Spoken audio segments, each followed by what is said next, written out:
नमस्कार, आप देख रहे हो द नॉर्थ लाइन डिजिटल में हूँ रूहानी। ये वो तमाम डेली वेजर्स हैं। जब आपके घर में बिजली खराब होती है तो आप इन्हीं को कॉल करते हैं और ये अपनी जान जोखिम में डालकर जो है बिजली के खंभों पर चढ़ जाते हैं ताकि आपकी बिजली जो है घर तक पहुंच सके और आपको कोई दिक्कत ना हो। लेकिन आज ये तमाम डेली वेजर्स परेशान है क्योंकि इनकी थाली जो है वो खाली है और खाने के लाले लगे हुए हैं, रोटी नहीं है समय पर मिल रही। और इस महंगाई के दौर में जब ये तमाम डेली वेजर्स इस तरह से केंद्र सरकार को या जम्मू कश्मीर के मौजूदा प्रशासन व सरकार को सचेत करने की कोशिश करते हैं तो कहीं ना कहीं सवाल ये भी उठाए जाते हैं कि आखिरकार जम्मू कश्मीर में हो क्या रहा है। जहाँ पर लगातार विकास की बातें हो रही है तो वहाँ डेली वेजर्स जो है इतनी बुरी स्थिति में क्यों है, क्यों इनके परिवार के लिए अभी तक जम्मू कश्मीर के प्रशासन ने कुछ कोई सोचा नहीं, कोई सूट नहीं ली। और देखिए महिलाएं हैं, पुरुष है, कुछ ऐसे भी लोग हैं जिनको चोट लगी, वो घायल हो गए लेकिन कंपनसेशन के तौर पर कुछ नहीं। और आज भी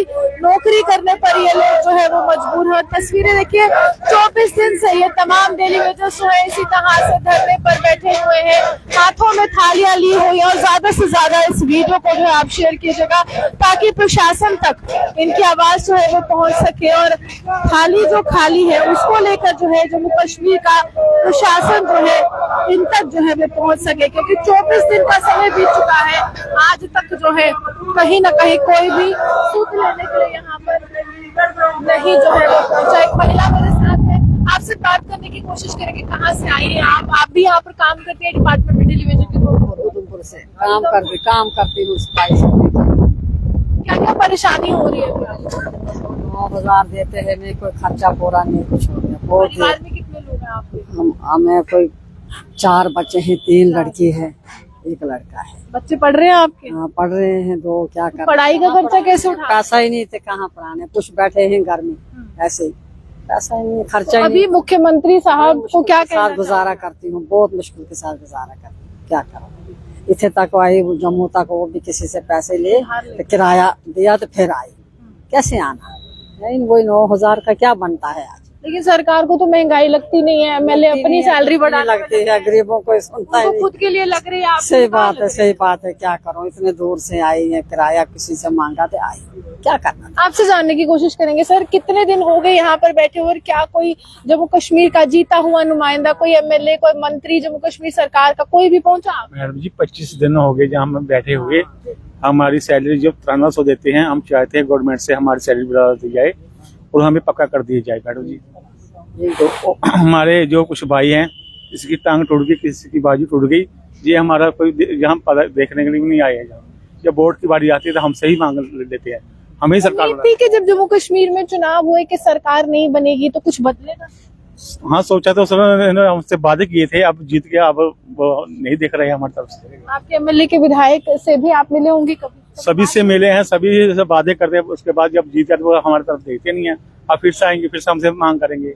हम यही मोदी साहब से, गवर्नर साहब से कहना चाहते हैं कि हम जल्दी से पक्का कर दीजिए। देखिए संख्या बल काफी ज्यादा है और ये तमाम वो डेली वेजेस हैं जो आपके घरों तक जब बिजली नहीं पहुंचती है तो आप डिपार्टमेंट में कॉल करते हैं और एक कॉल की दूरी होती है। इनसे भी बात करेंगे, कुछ घायल है, कुछ चोटिल है, आज परिवार नहीं चल रहा है। आप अपनी जिंदगी कैसे काट रहे हैं इस अवस्था में? बहुत मुश्किल मैडम, बहुत मुश्किल है। 9,000 रुपए देते हैं, बच्चों की फीस भी नहीं पूरी होती है। 24 दिन हो गया इधर, कभी किसी से किराया लेते हैं दोबारा, कभी किसी से लेके। हुआ क्या था? कौन सा लगा सर? कहाँ पे? रामगढ़ में सर, मैं बाजू चला गया मेरा। उसके बाद कोई कंपनसेशन? कुछ नहीं मिला, कुछ नहीं, कोई नहीं आया। कितने साल हो गए? 16 में लगा था मेरा। 16 में जी। तो अभी 10 साल से ज्यादा का समय जो है वो हाँ, होने वाला है। हाँ। उसके बाद जिंदगी कैसे काटें? जिंदगी देखो मैडम, 9,000 रुपए क्या बनता है, बहुत मुश्किल है। अभी भी काम कर रहा हूँ, अभी भी कर रहे हैं, 32 ट्रांसफार्मर अभी भी चला रहा हूँ। डर लगता है फिर से जब पोल पर चढ़ते हैं? डर तो लगता ही है, पेट के लिए काम तो करना ही पड़ेगा। आपसे जानना चाहेंगे सर, आपके साथ क्या हुआ था?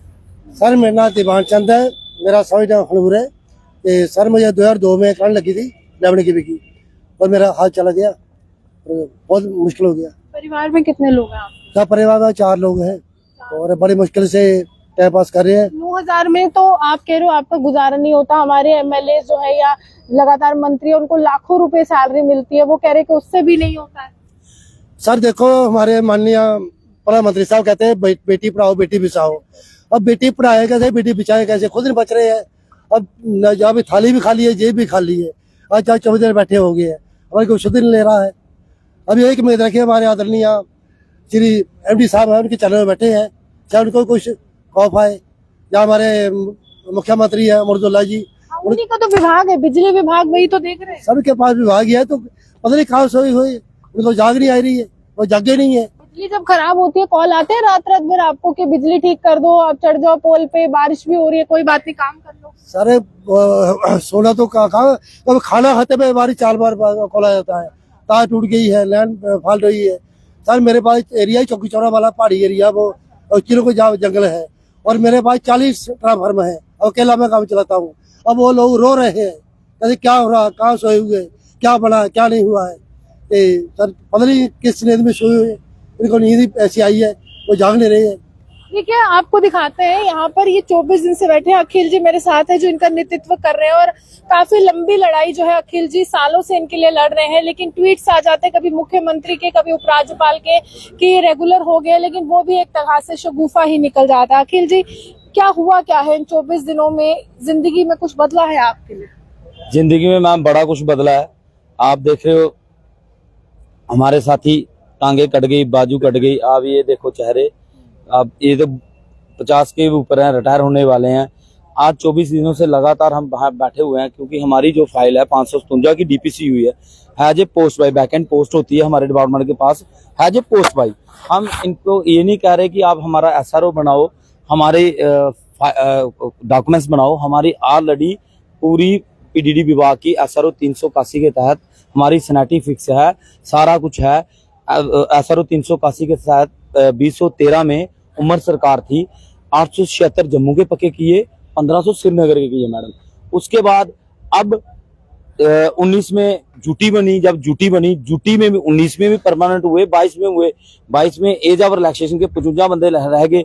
आज वो 55 बंदों की भी एक जो इन्होंने लिस्ट थी वो भी बाहर आई। हमारे ही साथी हमारे साथ डेली वेजर थे, आज वो जूनियर असिस्टेंट बन गए। SRO 381 के तहत उन्होंने, हमारे में होता है डेली वेजर का जो पेपर होता है, तो जो टाइप टेस्ट पास करेगा SRO 381 के तहत, वो भी तो हमारा ही हिस्सा है, ये कहते हैं नहीं, वो वहां से डेली वेजर है ना, वो आज जूनियर असिस्टेंट है और हम यहाँ डेली वेजर हैं। उसके बाद हमारे जो साथी हैं, अब 557 की DPC हुई है, अब वो कभी CM साहब के पास, कभी फाइनेंस में, कभी सेक्टर में, कभी GDA के पास, कभी कहीं फाइल आगे पीछे। हम चाहते हैं कि जल्द से जल्द वो मसला हल हो। हमारे साथ ही हमारे बगल में ही STD सेकंड है, STD 1 में इन्होंने प्राइवेट बंदे हायर किए, जिस हेड से हम सैलरी लेते हैं उसी हेड से उनको 712 रुपया दे रहे हैं, और उनका इंश्योरेंस भी है, उनका PF भी कट रहा है। बल्कि पिछले 25 सालों से लगातार हम जो डेली वेजर यहाँ मर रहे हैं, आपने देखा बाजू कट गई, टांगे कट गई, कहीं मर गए, उनको मात्र वही। इनमें हिम्मत है कि अभी भी कह रहे हैं कि हम काम कर रहे हैं, काम करना चाहते हैं। ये अभी भी काम कर रहे हैं, इन्होंने सेक्शन है, ये हमारे भाई बैठे हैं, टांग चली गई है, लेकिन ये अभी भी वहाँ जोड़ियां प्रकवाल में अभी भी जोड़ियां के सांब में, ये रामगढ़ में, वो चौकी जोरा में, उसके बाद आगे चौकी जोरा में हमारे साथी बाजू कटे हुए हैं, लेकिन एक हाथ से ही काम कर रहे हैं। लेकिन आज ये भी कह रहे हैं कि हमारा ये संघर्ष डेमोक्रेसी है, आजाद हिंदुस्तान है, सबको हक है।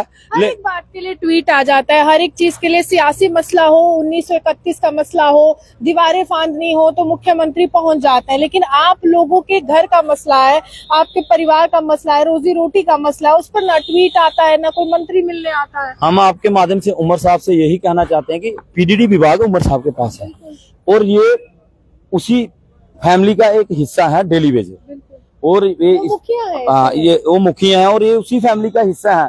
इनको कहा जाता है कि रीढ़ की हड्डी, लेकिन आज रीढ़ की हड्डी यहाँ भूखे प्यासे मर रही है। मैं उमर साहब, अगर आपके माध्यम से देख रहे हैं, मैं उमर साहब को यही कहना चाहता हूँ कि इंसाफ करो उमर साहब, जल्द से जल्द। LG साहब ने भी ट्वीट किया था, लेकिन उमर साहब ने पहले भी 2013 में हमारे डिपार्टमेंट में 876 लोग किए हैं जम्मू के, और 1500 श्रीनगर के किए हैं। उमर साहब अगर सुन रहे हैं, मैं उमर साहब को ये कहना चाहता हूँ कि आप उम्रा किया, आपने हज की है, आप देख रहे हो यहाँ क्या हालत है इनकी, इन लोगों की। आप देखो, किसी की बाजू नहीं, किसी की टांगे नहीं, किसी बहन का घर वाला चला गया, किसी बच्चे के पिता का साया उसके सिर से उठ गया। छोटे छोटे बच्चे, हर दिन तो ये समाचार आपको मिलते हैं कि कोई आपका जो भाई है या आपका साथी है वो करंट लगी है और वो इस दुनिया से चला गया। हर दिन तो आपके लिए ये नॉर्मल हो रहा है, ये तो मैडम इनके लिए नहीं हो रहा। ये आप तो देख ही रहे हो। अभी भी हमारा एक डेली परमानेंट बंदा ही था, वो डेली वेजर भाई था, 3 साल ही हुए उसने परमानेंट हुए, उसकी 5-6 दिन पहले डेथ हो गई। उसके पहले भी परमानेंट बंदा था, चलो हमारा ही भाई था, वो हो गया। सुनील हमारा डेली वेजर था, उसकी डेथ हो गई। छोटे छोटे ऐसे एक्सीडेंट बहुत ज्यादा होते हैं। और अब ये क्या कह रहे हैं कि नो पे नो बरक। अब ये हमें थ्रेडिंग भी दे रहे हैं कि अगर हम बाहर नहीं बैठे हैं, हम रोड पे नहीं बैठे हैं, हम सड़कों पे नहीं बैठे, हम अपने डिपार्टमेंट के अंदर बैठे हैं। हमने इनको भी कहा कि जो लोग इस एजिटेशन पे बैठे हैं, हम इनकी अटेंडेंस लगा रहे हैं। जो लोग आपके पास ग्राउंड पे काम नहीं कर रहे, ग्राउंड पे है नहीं, ना ही हम भी इनको कह रहे हैं कि हम नहीं उनको मानेंगे, आप जो मर्जी उनके साथ करो। लेकिन जो लोग यहाँ बैठे हुए हैं, इनके साथ किसी ने भी छेड़खानी की, यहाँ से अगर किसी को कॉल आता है वो जाता है बिजली ठीक करने। जो जहाँ बैठे हुए हैं ये लोग नहीं जाते, क्योंकि ये लोग सच्चे सिपाही हैं, ये यहाँ बैठे हुए हैं। लेकिन कुछ ऐसे तत्व होते हैं यूनियन के, बड़े सारे, आपको पता होता है, तोड़ना मरोड़ना, कहीं गवर्नमेंट के भी होते हैं, दोनों इधर भी चलते हैं उधर भी चलते हैं, वो गरदार होते हैं। जब उनके साथ कोई एक्सीडेंट हो जाता है, बाजू चले जाती है या मर जाते हैं, तब उनको, उनकी फैमिली जो है फिर वो हमें ढूंढती है। बल्कि जो साथी उनको गुमराह कर रहे होते हैं उनको नहीं, वो हमें ढूंढते हैं। फिर वो कहाँ गए इंसाफ के लिए कि हमारे साथ एमडी ऑफिस चलो, सेक्रेटरी चलो। उस टाइम हमें भी आता है कि चलो यार हमारा भाई है, हमें हमारा फर्ज है। लेकिन आज उनका फर्ज है हमारा यहाँ साथ देना इस संघर्ष में, बल्कि किसी के बखावे में मत आए। ये डेली वेजर का मंच है, परमानेंट का नहीं है। ओनली फॉर यहाँ डेली वेजर ही बैठे हैं और ये डेली वेजर का मंच है। डेली वेजर ही दुख दर्द समझ सकता है, बल्कि परमानेंट बंदा नहीं। 24 दिन हो गए आपको यहाँ पर बैठे हुए, इनडेफिनेट स्ट्राइक है, तो परिवार कैसे चलेगा? और अगर इस डिपार्टमेंट ने आपकी सैलरीज बंद करती है तो वो 9,000 भी नहीं आएंगे। देखो जी, 24 दिन हो गए हमने यहाँ पे एजुटेशन पे बैठे, हम पीसफुली तरीके से यहाँ पे बैठे हुए हैं। हमने एडमिनिस्ट्रेशन सरकार को कहा कि ये हमारा ऑफिस है और यहाँ हम पीसफुली तरीके से बैठे हुए हैं, क्योंकि हम कोई सरकार या एडमिनिस्ट्रेशन से भी ऐसी चीज़ नहीं मांग रहे हैं। क्योंकि हमारी 550 लोगों की डीपीसी हुई थी और वो फाइल बोर्ड ऑफ डायरेक्टर की मीटिंग में वो फाइल इन्होंने सेक्रेटरी में भेज दी, तो वो फाइल अभी तक इन्होंने नहीं लाई यहाँ। इन्होंने कहा कि हम 15 दिन का टाइम दो, आज 24 दिन हो गए।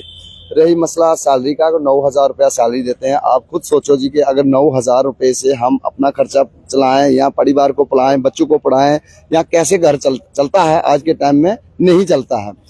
हमने कहा कि जहाँ तो आप इनको बाहर निकाल दो, जहाँ तो इनको, हमारी पॉलिसी 2022 में एलजी साहब ने ट्वीट भी किया कि पीडीडी के 12,000 लोग जो है रेगुलाइज कर दिए। हम पिछले 3 साल से बैठे रहे, आज नहीं तो कल हो जाएगा, कल नहीं तो परसों हो जाएगा। अभी इन्होंने एक लिस्ट निकाली, क्योंकि हमारा बोर्ड बना है, हमारा फाइनेंस, हमारा पोस्ट हमारी, तो फाइनेंस में भेजने की कौन सी जरूरत पड़ी आपको? क्योंकि पहले भी ऐसा प्रोसेस जो 22 में हुई डीपीसी या 20 में हुई, उसके बाद 13 में डीपीसी हुई, तो ऐसा कोई रूल नहीं था कि फाइनेंस को कंक्रीट के लिए भेजना। गलती इन्होंने की, उसकी सजा हम लोग भुगत रहे हैं। हम यही कहते हैं कि पहले भी जो नए एमडी साहब हमारे अभी आए हैं, पहले हमारे साथ ही हैंगर स्ट्रैप पे बैठे थे, उन्होंने कहा तो उनके कहने से हमने हैंगर स्ट्रैप को रेफर कर दिया। और उसके बाद अभी यहाँ पे जो लोग हमारे साथ ही बैठे हैं, ये कह रहे हैं कि अगर बुधवार तक, हम बुधवार को तक टाइम देते हैं सरकार और एडमिनिस्ट्रेशन और गवर्नमेंट को, कि बुधवार तक वो फाइल अगर एमडी साहब के पास नहीं आती है, तो बुधवार के बाद ये सभी लोग, यहाँ पे 2,000-2,500 लोग जो बैठा है, ये सभी लोग हैंगर स्ट्राइक में बैठेंगे। और इसकी पूरी जिम्मेदारी है वो एडमिनिस्ट्रेशन की, एलजी प्रशासन की और महकमे की होगी, हमारी नहीं होगी। क्योंकि इन लोगों को बड़ी मुश्किल से हमने, पहले जो हैंगर स्ट्राइक में बैठे थे, बड़ी मुश्किल से हमने इनको गाइड करके इनको उठा दिया था। अब इन लोगों ने बता दिया है कि हम पिछले 24 या 25 दिन से यहाँ बैठे हैं, तो अभी तक हमारा जो टाइम दिया था 15 दिन का दिया था, तो 25 दिन हो गए हैं, तो अभी तक वो फाइल वापस नहीं आई है। तो इसका मतलब ये साफ था कि हमारे साथ ये धोखाधड़ी कर रहे थे, झूठ बोल रहे थे हमारे साथ। अगर आनी होती तो हम पीसफुली तरीके से यहाँ बैठे थे, 15 दिन के अंदर ये फाइल आना चाहिए थी यहाँ। क्योंकि ये महकमा जो है सीएम साहब के पास है, हम आपके माध्यम से ये रिक्वेस्ट करते हैं कि आप ग्राउंड की रिपोर्ट देखें। आधे साथी हमारे, आपने देखा होगा कि इससे ज्यादा जलालत और इससे ज्यादा गरीबी कोई किसी के पास नहीं होती है। जिस बंदे ने अपनी जिंदगी, अपनी टांग, अपना बाजू महकमे में दे दिया है, तो इससे ज्यादा मैं तो कहता हूं कि कोई हिंदुस्तान में कोई गरीब नहीं होगा जिसने महकमे के लिए पूरी जिंदगी दे दी है। कुछ साथियों की बेचारे हैं वो मर गए, उनकी विधवाएं बेचारी लेडीज बैठी हैं यहाँ पे, कब से ये लगा के आस लगा के कि चलो वो लिस्ट निकलेगी, उसके पीछे हमारे जो साथी हैं उनका भी काम हो जाएगा। हम गवर्नमेंट से, एडमिनिस्ट्रेशन से या सीएम साहब से या एलजी साहब से कोई नई चीज नहीं मांग रहे हैं। हमारा एसआरओ है, अन्य जो महकमे के डेलीवेजर हैं उनके लिए एसआरओ बनाना है, उनके लिए उन्होंने रोड मैप बनाना है, हमारा ऑलरेडी बना हुआ है। अगर ये एक इम्प्लीमेंट किया है उन्होंने, यहाँ ही बोर्ड बना है, हमारा बोर्ड में ही हो जाता है सारा कुछ, मगर हमें उलझाने के लिए, हमें बेवकूफ बनाने के लिए इन्होंने बाहर वो सेक्रेटरीट में फाइल भेजी और ये कहते हैं कि हम सैलरी नो वर्क नो पे, हम ये साफ मैसेज देते हैं। आप गलती से भी कोई एक बार कागज को बाहर निकालो, फिर हम दिखाएंगे कि पीडीडी के डेलीवेजर क्या है। वो किसने कहा है? ऐसे खबर आई थी, हमें सूत्रों से खबर आ रही थी, कह रहे नो वर्क। हम ये कहते हैं अगर जो लोग, हमने कहा था कि हम एजुटेशन पे यहाँ तक जब तक हमारा मसला शार्ट आउट नहीं होगा, हमने एमडी साहब से भी कहा था, सेक्रेटरी से भी ऑफिसर आए थे, उनसे भी हमारी बात हुई थी कि जब तक हमारा मसला शार्ट आउट नहीं हो तब तक हम यहाँ से उठने वाले नहीं। अगर ऐसा कोई कागज अगर बाहर आता है यहाँ प्राइवेट सेक्टर के ये बंदे लगाने के, क्योंकि पिछली बार भी हमने एक एजुटेशन की थी, जसीम चौधरी उस दौरान एमडी थे हमारे, तो 10 तारीख को उन्होंने उस टाइम भी उसको जो प्राइवेट सेक्टर में लोगों को लगा रहे थे वो लेटर अभी हमारे पास पड़ा हुआ है, उसको उन्होंने वापस किया था कि कोई भी जब तक आपका जो इशू है, क्योंकि हमारा अनबंडलिंग में 2019 में गवर्नमेंट ने ये क्लियर किया हुआ है जब कॉर्पोरेशन बना था कि जब तक ये 5000 पीडीडी का जम्मू प्रॉमिस का जो डेलीवेजर है इनको हम रेगुलाइज नहीं करें तब तक हम प्राइवेट सेक्टर का किसी को भी यहाँ हायर नहीं कर सकते हैं।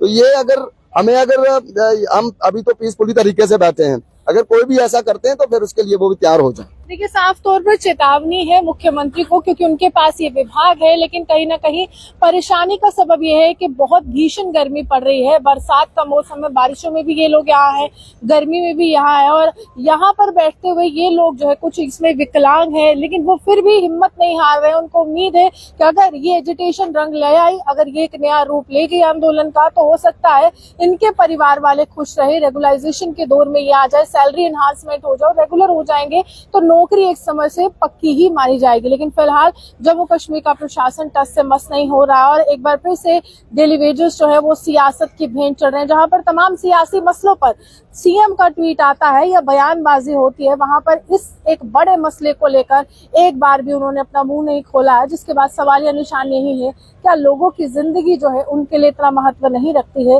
जितनी जम्मू कश्मीर में सियासत रखती है। आप भी हमारे से बने रहिए, देखते रहिए ऑफलाइन डिजिटल जम्मू से रूहान की।